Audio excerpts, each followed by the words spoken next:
रत्नागिरी जिल्ह्यातील दापोली तालुक्यातील मुरुड येथील गाजलेल्या साई रिसॉर्ट प्रकरणी खेड येथील अतिरिक्त जिल्हा व सत्र न्यायालयाने शिवसेना नेते तथा माजी मंत्री अनिल परब यांच्यासह सर्व आरोपींची निर्दोष मुक्तता केली आहे। या प्रकरणात तत्कालीन उपविभागीय प्रांताधिकारी, महसूल अधिकारी आणि मुरुड येथील सरपंच यांच्यावर भारतीय दंड विधानातील विविध कलमांखाली तसेच भ्रष्टाचार प्रतिबंधक कायद्याअंतर्गत गुन्हा दाखल करण्यात आला होता।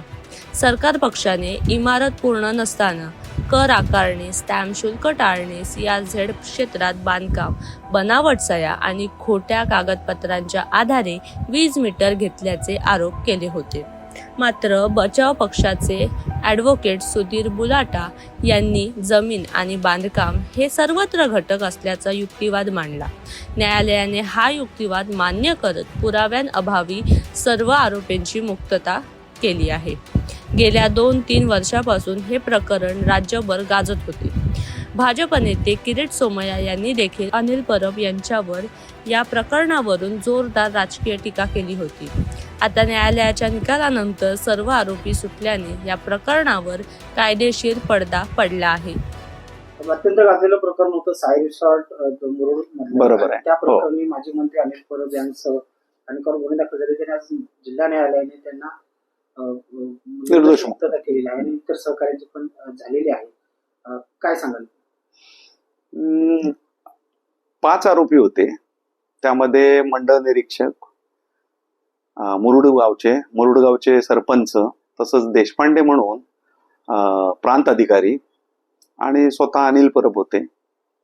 आणि भारतीय दंडविधान 420, 120B, 182, 290, 34 तसेच अँटी करप्शन ऍक्ट म्हणजे भ्रष्टाचार प्रतिबंधक कायदा 12, 13, 14 या अंतर्गत हे सगळे आरोप होते।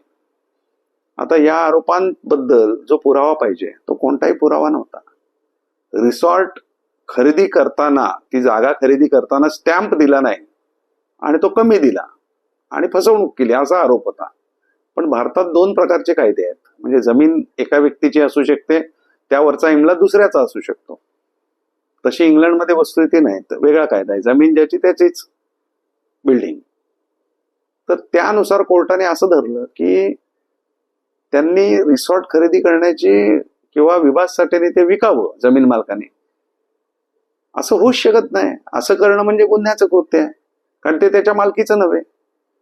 आणि मग हा सगळा विचार करून कोर्टाने सगळा अभ्यास करून युक्तिवाद ग्राह्य धरून त्यांची निर्दोष मुक्तता केलेली आहे।